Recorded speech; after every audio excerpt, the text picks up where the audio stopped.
इतिहास साक्षी है कि पुण्य भूमि भारत की गाथा भारत की अस्मिता, गौरव और राष्ट्रीय स्वाभिमान के लिए विदेशी आक्रांताओं से संघर्ष की महान गाथा है। बर्बर आक्रांताओं ने भारत की आत्मा पर चोट करने और भारत का अपमान करने के लिए हमारी संस्कृति और आस्था के केंद्रों को ध्वस्त किया। सोमनाथ, काशी, मथुरा और अयोध्या के मंदिरों का तोड़ा जाना आज भी भारत की स्मृतियों में जीवित है। सन 1528 में अयोध्या में भगवान श्री राम के मंदिर का मुगल आक्रांता बाबर द्वारा तोड़ा जाना ऐसी ही एक अक्षम्य घटना थी जिसने सीधे भारत के सम्मान और आत्मा पर चोट की।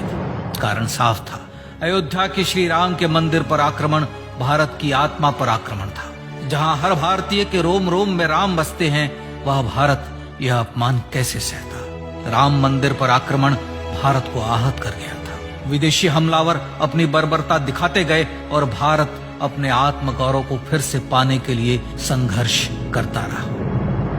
भारत रामलला के जन्म स्थान पर बाबर के नाम पर बने एक ढांचे को देखता और उसे हटाने का संकल्प लेकर शक्ति संजोया करता। हिंदू समाज आत्मसम्मान के रण में डटा रहा और लगातार हमलावरों द्वारा बनाए गए बाबरी ढांचे को हटाने के लिए लड़ता रहा। सरयू कई बार रक्त से लाल हुई। कभी स्थानीय शासकों ने तो कभी साधु संतों और राम भक्तों ने राम जन्मभूमि की मुक्ति के लिए अपने प्राणों की आहुति दी। 74 बार युद्ध हुए। हम कुछ मोर्चे हारे, पर रण जीतने का संकल्प कभी कम नहीं हुआ। हिंदू समाज तलवारों से रक्त रंजित हुआ, पर उसने हार नहीं मानी। उसका संकल्प अजेय था। 15 अगस्त 1947 को देश की आजादी के साथ सैकड़ों सालों से चले आ रहे इस संघर्ष में नई ऊर्जा और एक नया मोड़ आया। अचानक 23 दिसंबर 1949 को बाबरी ढांचे में श्री राम लला प्रकट हुए। हजारों राम भक्त दर्शन के लिए उमड़ पड़े।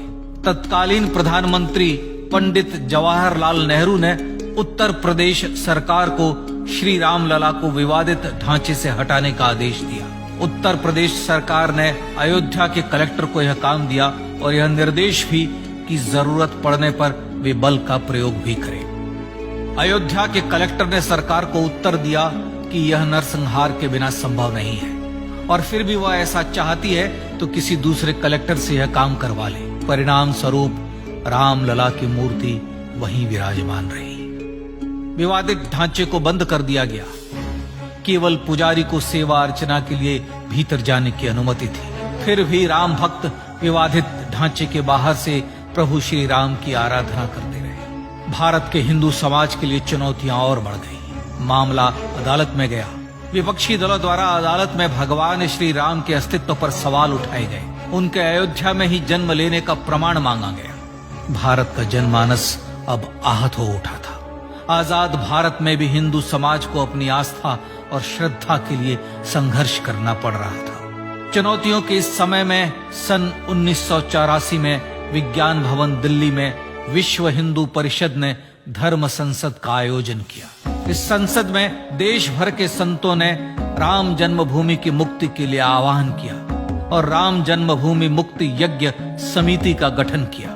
धर्म संसद ने राम जन्मभूमि की मुक्ति और वहां भगवान श्री राम के भव्य मंदिर बनाने के भारत के जनमानस के संकल्प को फिर से दोहराया। विश्व हिंदू परिषद के नेतृत्व में मंदिर निर्माण के लिए पूरे देश में अभूतपूर्व आंदोलन की शुरुआत हुई। श्री राम जन्मस्थली मुक्ति यज्ञ समिति के साथ देश भर में राम जानकी की रथ यात्राएं निकली। राम लीलाओं में राम कथा के माध्यम से भारत का आम जन फिर से जुटा। अब सबके मन में एक ही प्रण था, एक ही लक्ष्य था। अयोध्या में जन्मभूमि पर भगवान श्री राम के भव्य मंदिर का निर्माण। सन 1989 में विश्व हिंदू परिषद द्वारा गांव-गांव से रामशिला पूजन करके अयोध्या भेजी गई। 2,75,000 गांवों से रामशिलाएं अयोध्या पहुंची। भव्य राम मंदिर के शिलान्यास का निर्णय हुआ। पूज्य संत महात्माओं और हिंदू समाज के अन्य प्रमुख नेताओं के निर्णय के अनुसार अनुसूचित जाति के प्रमुख नेता श्री कामेश्वर चौपाल ने 9 नवंबर 1989 को मंदिर निर्माण का पहला पत्थर रखा। राम जन्मभूमि पर मंदिर निर्माण के लक्ष्य की पूर्ति के लिए सन 1990 में सोमनाथ से अयोध्या के लिए श्री लाल कृष्ण आडवाणी ने रथ यात्रा की शुरुआत की। देश में जन भावनाओं का ज्वार उबड़ने लगा। श्री लाल कृष्ण आडवाणी के रथ यात्रा के साथ साथ मंदिर के लिए जन समर्थन बढ़ने लगा और छद्म सेकुलरवाद बेनकाब होने लगा। इस जन आंदोलन को रोकने की तमाम कोशिशें हुई पर सब व्यर्थ हुई। विश्व हिंदू परिषद ने देशवासियों से अयोध्या में जन्मभूमि पर मंदिर निर्माण के लिए 30 अक्टूबर और 1 नवंबर 1990 को कार सेवा का आह्वान किया। परिणाम स्वरूप लाखों राम भक्त कार सेवा के लिए देश के कोने कोने से अयोध्या आए। इससे देश की एकात्मता का विराट दर्शन हुआ। कार सेवकों को रोकने के लिए उत्तर प्रदेश के तत्कालीन मुख्यमंत्री श्री मुलायम सिंह यादव ने अयोध्या में परिंदे को भी पर न मारने देने की घोषणा की। स्थितियां गंभीर हो गई। अयोध्या से 200 किलोमीटर दूर रेलगाड़ियां रोक दी गई। अयोध्या युद्ध भूमि बना दी गई। मार्ग बंद, रेल बंद, चप्पे चप्पे पर पुलिस। अयोध्या सैनिक छावनी में बदल गई। राम नाम पर ऐसी पाबंदी कि अर्थी ले जा रहे लोगों तक को रोका गया क्योंकि वे राम नाम सत्य कह रहे थे। लेकिन सैकड़ों किलोमीटर की यात्रा कर कार सेवक अयोध्या पहुंचने लगे। राम के गीत गाते, होठों पर हंसी और पांव में छाले लिए राम काज के लिए राम भक्त देश विदेश से अयोध्या पहुंच ही गए। कार सेवकों पर गोलियां चली। अनेक कार सेवक शहीद हुए। आजाद भारत में जन्मभूमि पर राम मंदिर के लिए कार सेवकों ने फिर एक बार अपना बलिदान दिया, पर कार सेवकों ने विवादित ढांचे पर भगवा फहरा ही दिया और इस तरह कार सेवा सफल हुई। श्री राम जन्मभूमि आंदोलन ने भारत की सुप्त आत्मा को झकझोर कर जगा दिया था। विश्व हिंदू परिषद ने फिर एक बार 6 दिसंबर 1992 को कार सेवा का आह्वान किया। राम भक्तों को कार सेवा करने देने के लिए अदालत में प्रार्थना की गई, पर अदालत ने कोई निर्णय नहीं दिया। परिणाम स्वरूप बौद्ध, जैन, सिख, स्वामीनारायण संप्रदाय, गायत्री परिवार, हर पंथ मत विचार के हिंदू एकत्र हो गए। छूत अछूत का भेद मिटा, जाति की पहचान मिटी। हम सब हिंदू, हम सब सिंधु बन गए। राम सिंधु में ज्वार उठा और देखते ही देखते 6 दिसंबर 1992 को श्री राम जन्मभूमि से बाबरी ढांचा सदा के लिए हट गया।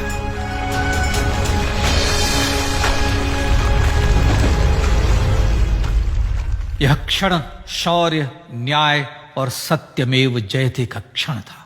यह तो धर्मस्ततो जय का क्षण था।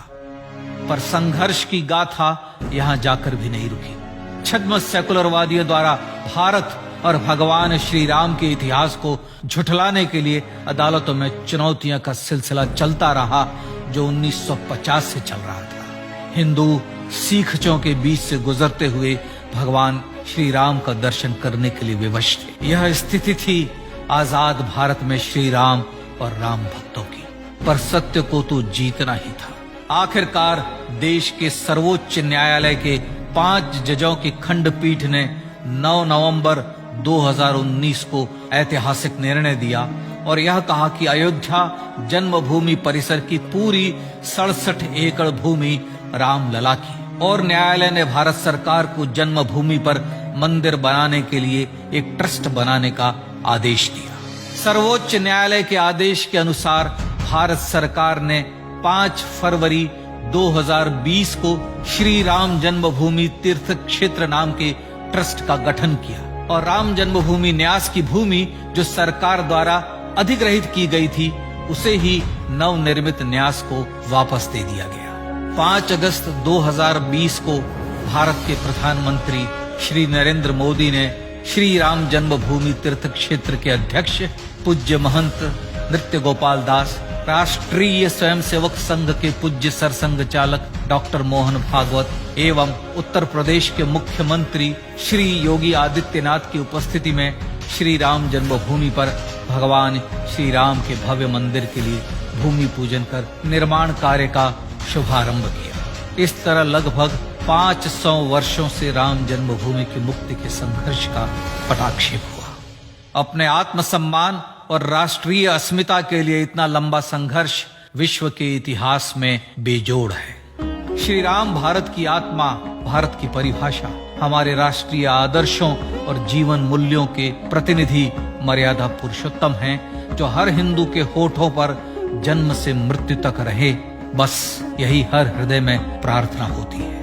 राम भारतीय राष्ट्रीय स्वाभिमान और आसेतु हिमालय से समुद्र पर्यंत तक जन जन को एकात्मता के बंधन में बांधने वाले रक्षा सूत्र है। अयोध्या स्थित श्री राम जन्मभूमि पर बाबर का हमला वास्तव में भारत के स्वाभिमान और राष्ट्रीयता पर हमला था। प्रधानमंत्री श्री नरेंद्र मोदी द्वारा श्री राम जन्मभूमि पर राम मंदिर का पुनः निर्माण न केवल बाबरी मानसिकता का पराभव है, बल्कि संपन्न, सुखी, सुसंस्कृत, सर्वशक्ति संपन्न स्वराष्ट्र का सूर्योदय भी है। यह उस राम राज्य की दिशा में वह कदम है जिसकी अभिलाषा राज राजेंद्र चोल, कृष्णदेव राय, छत्रपति शिवाजी महाराज से लेकर महात्मा गांधी तक ने की थी।